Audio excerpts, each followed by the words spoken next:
Colgo l'occasione con questo video per approfondire un tema legato al giallo e soprattutto a 3 gialli a cui io tengo in maniera particolare, e sono l'ocra gialla, il giallo di cadmio e il giallo di cadmio e limone. Vorrei mostrarvi come questi colori si comportano mescolati ad altre 3 tinte particolari, che sono il blu cobalto, il rosso di cadmio e il nero di Marte. Spero che queste pillole estive vi piacciono. Dico estive perché sono concentrate soprattutto sul colore giallo e siano anche formative. Un grande saluto a tutti voi e, come dico anche in chiusura del video, vi saranno delle piccole novità per settembre e avevo intenzione per i primi di settembre di fare una live e di parlarvene e di affrontare anche altri argomenti. Per adesso vi lascio al video ricordandovi di iscrivervi al canale, di mettere un mi piace al video, di commentare sotto la descrizione e di condividere il video sui vostri profili social, una cosa a cui io tengo molto, naturalmente, se voi trovate il video utile e formativo.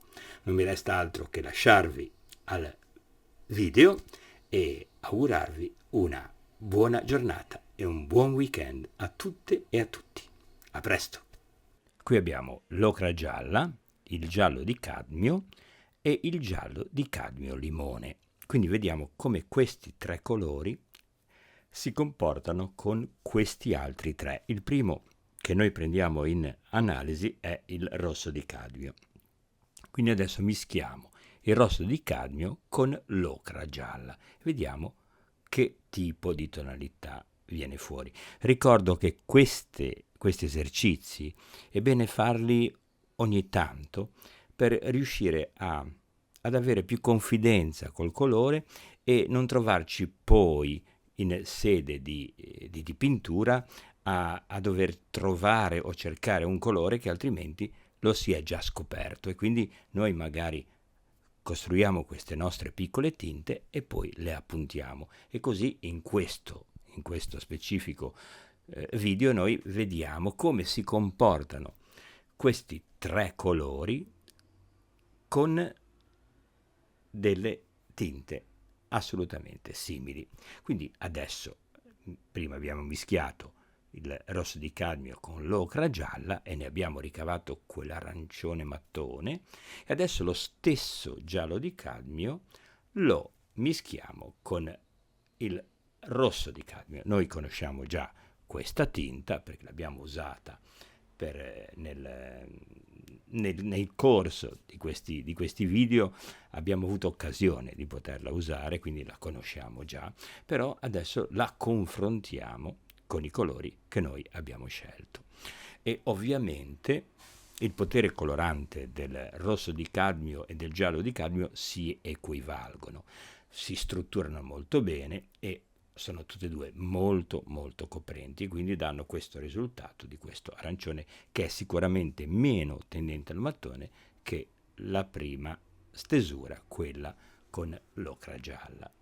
Adesso, dopo aver terminato questo campione, noi andremo a vedere come si comporta il giallo di cadmio limone, che ricordo che è una delle tonalità dei gialli di cadmio, che possono essere oro, medio, scuro, chiaro, e quindi abbiamo invece questa volta abbiamo preso in esame il limone perché è quello sostanzialmente più brillante, più freddo forse tra tutti i gialli di cadmio, e vediamo questo rosso di cadmio con il giallo di limone come si comporta. Col giallo di cadmio e limone. Ovviamente il potere del giallo di cadmio e limone, come vedete in questo momento, è sicuramente minore del giallo di cadmio che abbiamo visto prima, e quindi la tonalità sarà un pochino più rossastra e anche quasi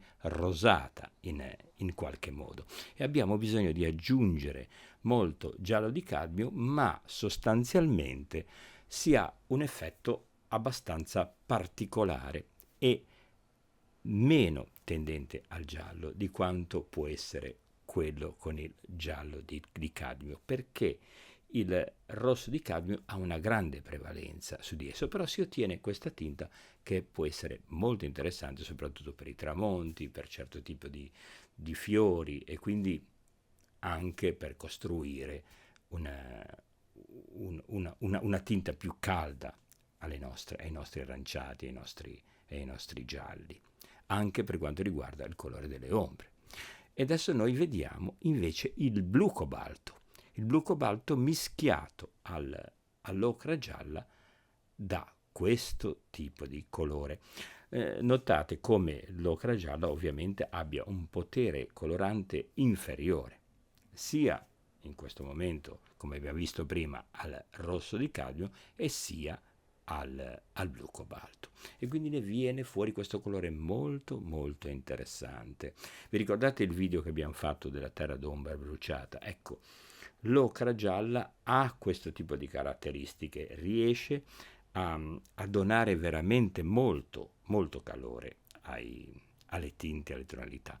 Adesso vediamo invece questo sposalizio, se così possiamo dire, tra il giallo di cadmio e il blu cobalto. Vedete che abbiamo questo bel verde molto caldo, che abbiamo anche visto nel corso dei nostri video, però qui raffrontato e paragonato agli altri due abbiamo la possibilità di vedere un confronto, a mio modo di vedere, scusate il bisticcio di parole, ma molto interessante.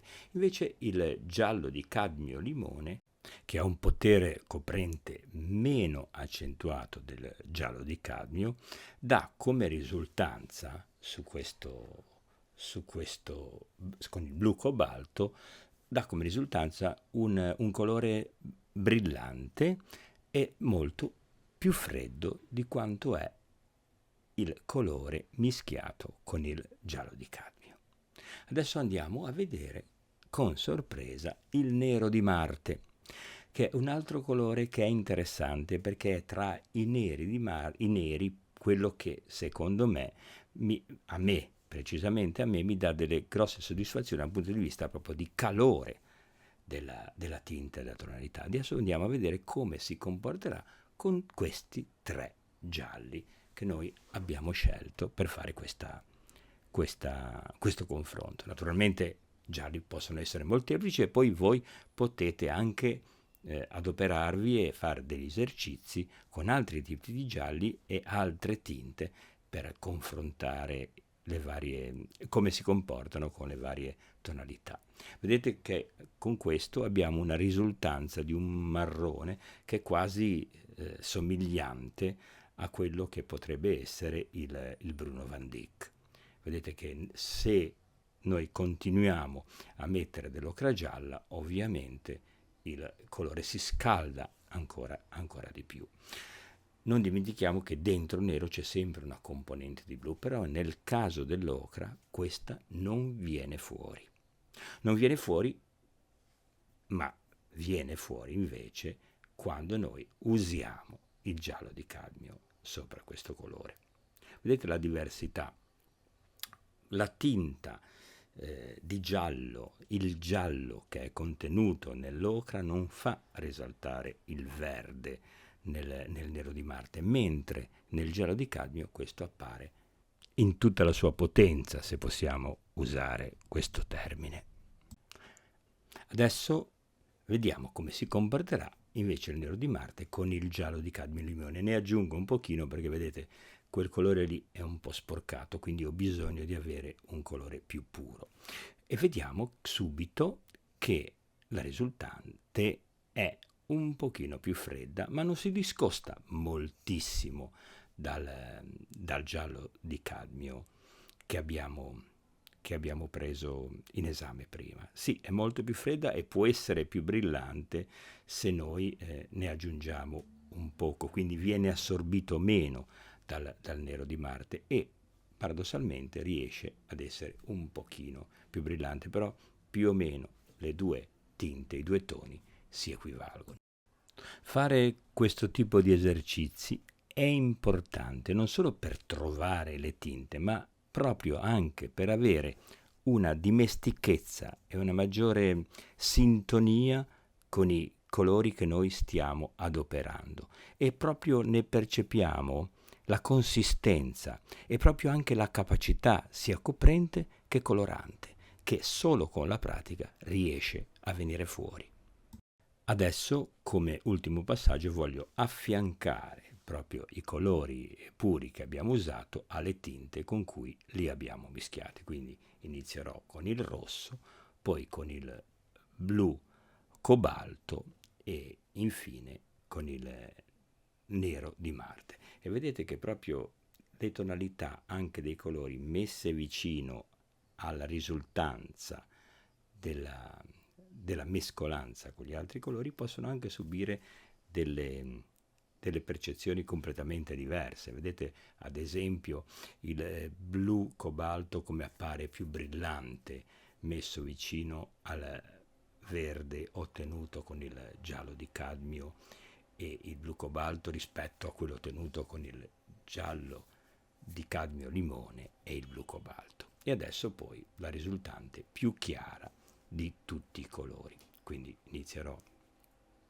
dalla parte sinistra e poi via via con tutti i toni che noi abbiamo ottenuto, proprio per far vedere qual è la linea, diciamo, il momento più chiaro, il tratto più chiaro di questo tono fino ad arrivare alla conclusione che è quella del tono puro con cui sono stati mescolati i colori.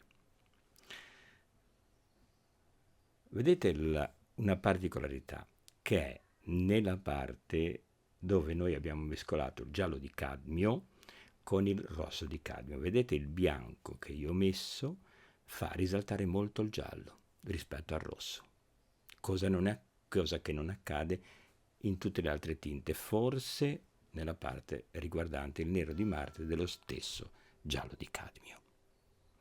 Con questo vi saluto e non manco di invitarvi a iscrivervi al canale, a mettere un mi piace al video, a condividere i video sulle vostre piattaforme social e a commentare naturalmente come state facendo sotto la descrizione. Vi sono in serbo delle sorprese per settembre, delle idee che io vorrei condividere con voi e magari all'inizio proprio di settembre faremo una live dove parleremo anche di tutte le novità che ci aspettano per quest'autunno. Non mi resta che augurarvi una buona giornata e arrivederci a presto.